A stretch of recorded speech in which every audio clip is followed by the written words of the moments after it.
Selamat pagi semuanya. Selamat tahun baru, Happy New Year ya 2022. Senang sekali di awal tahun ini saya bisa berbagi firman Tuhan buat kita semua.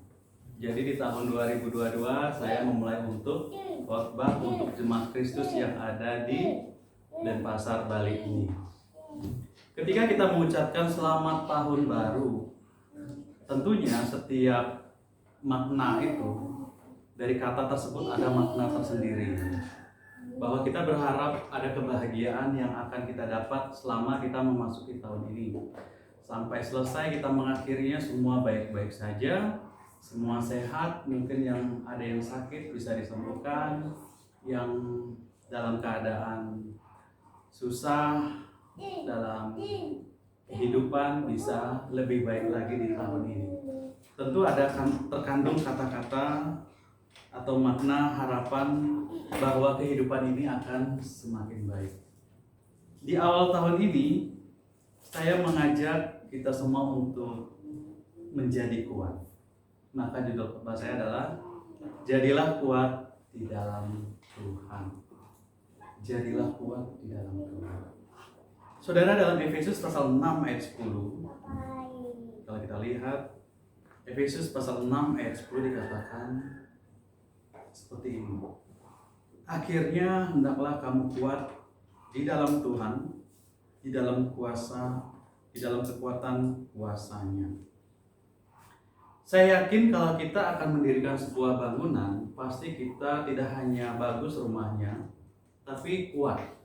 Atau ketika kita mau membeli barang, memiliki barang, entah itu HP, kendaraan, dan lain sebagainya, tidak hanya bagus ya, fiturnya banyak, tetapi kita melihat dan berharap ada daya tahan, kekuatan dari barang yang kita punya supaya awet.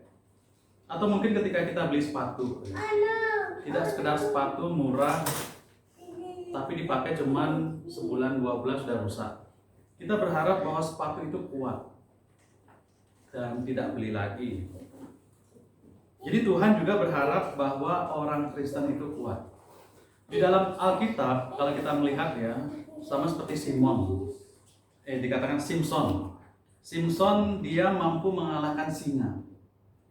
Mungkin manusia biasa tidak bisa mengalahkan singa begitu saja, harus menggunakan bedil ya, tembakan. Tapi Simpson mampu mengalahkan singa dan mampu mengalahkan prajurit-prajurit hanya dengan rahang keledai dikatakan, tulang keledai. Dia punya kekuatan secara fisik. Dan masih banyak di dalam Alkitab yang memiliki kekuatan-kekuatan karena Tuhan menyertai mereka. Tapi sebagai orang Kristen diharapkan bahwa kita punya kekuatan tidak hanya dari segi fisik, tapi juga kita punya kekuatan dari segi rohani kita. Kuat untuk menghadapi setiap masalah yang akan kita hadapi. Ada 3 ciri yang orang yang kuat dalam Tuhan. Yang pertama adalah mampu mengatasi kegagalan. Orang yang kuat adalah orang yang mampu mengatasi kegagalan. Selama kita hidup tentu banyak kegagalan yang kita hadapi. Jadi siapa sih yang gak pernah gagal dalam hidup ini? Jadi semua orang pasti akan menghadapi kegagalan. Tetapi yang membedakan adalah ada orang yang gagal tetapi mereka tenggelam dalam kegagalan itu, menyesalinya, merenunginya, dan akhirnya tidak mau untuk bangkit dari kegagalan. Tetapi ada orang walaupun dia gagal berkali-kali, dia bangkit dalam kegagalan itu. Dalam sebuah buku tentang budaya Jepang, itu ada istilah jatuh 2 kali, bangkit 3 kali. Artinya walaupun jatuh berkali-kali tetap ada selisih untuk bangkit dari kegagalan itu. Kalau kita memperhatikan tokoh-tokoh Alkitab ya, mereka banyak yang gagal tetapi mereka mampu bangkit dari keterpurukan mereka. Ada Adam, Abraham, Musa, Daud, dan juga Petrus murid Yesus. Petrus gagal ketika dia menyangkal Yesus 3 kali, dan dia menyesalinya, dan dia bertobat, Dan Tuhan membangkitkan dia menjadi seorang rasul yang banyak membaptis orang Kristen, menjadi orang Kristen. Jadi artinya saudara, kegagalan bukanlah sebuah akhir dari kehidupan. Mungkin tahun kemarin kita melewati kegagalan, kemudian kita mencoba dan stagnan. Tahun ini coba lagi, karena setiap perjalanan hidup ini, jika semua kita lewati, kita jalani dengan tekun, maka hasilnya adalah keberhasilan. Ada sebuah ungkapan yang berkata seperti ini: juara sejati bukanlah orang yang tak pernah gagal, melainkan orang yang tak pernah berhenti. Jadi walaupun gagal, tapi ada upaya untuk tetap menjalani, untuk bangkit lagi, sehingga bisa berhasil. Thomas Alva Edison adalah orang yang sudah ribuan kali mengalami kegagalan ketika dia menciptakan lampu. Sampai ribuan kali dikatakan.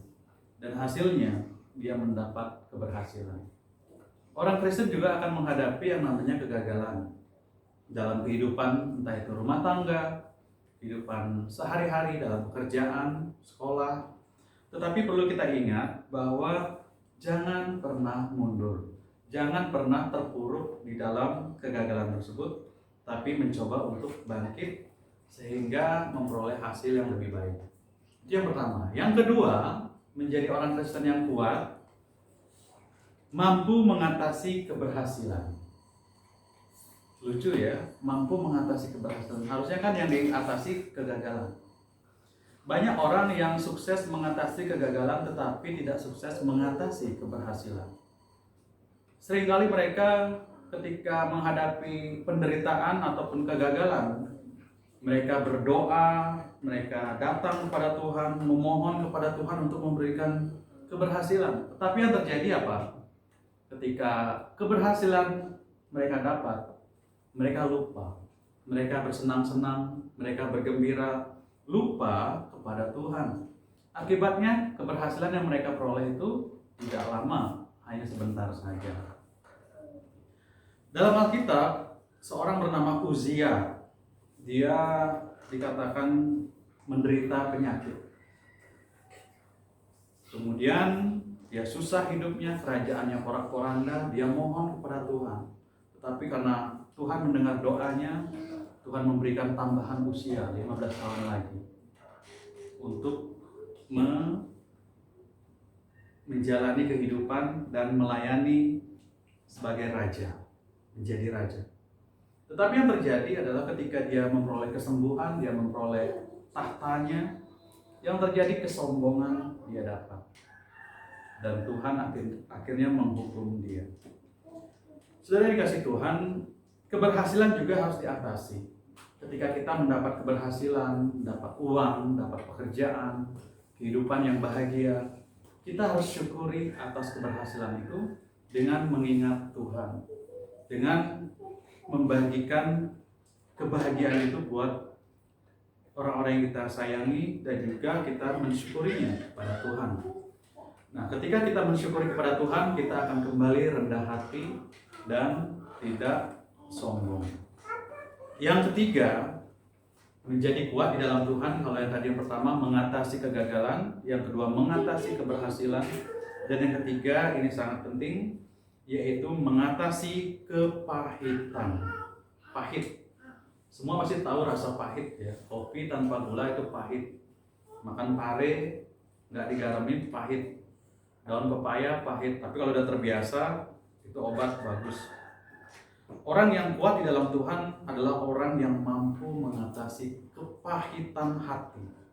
Kepahitan ini adalah luka batin yang membuat penyesalan diri. Kepahitan adalah perasaan sinis dan sebal yang mana menghasilkan rasa kebencian kepada orang lain. Itu ketika kepahitan terjadi, kita benar-benar heartless, nggak punya hati. Kita benar-benar, kalau dalam film itu sudah jadi orang psikopat, sudah benar-benar benci ya.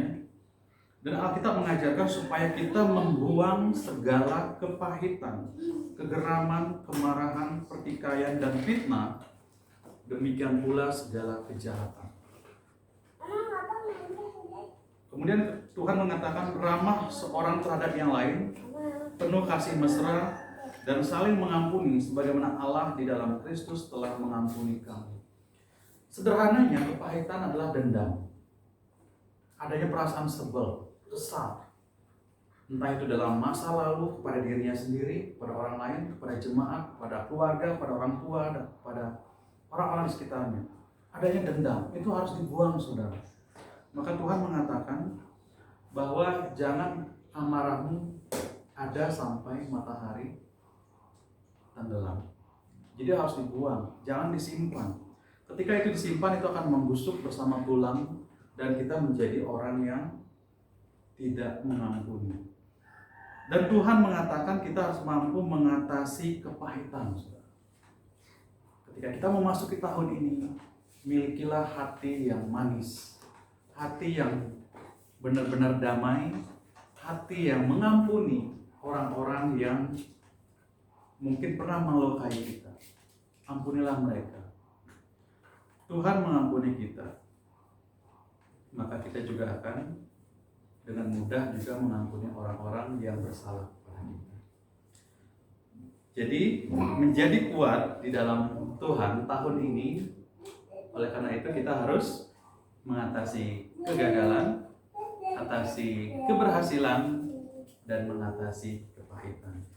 Semoga Tuhan bersama dengan kita dan kita menjadi anak-anak Tuhan yang kuat di dalam Tuhan. Terima kasih, Tuhan memberkati.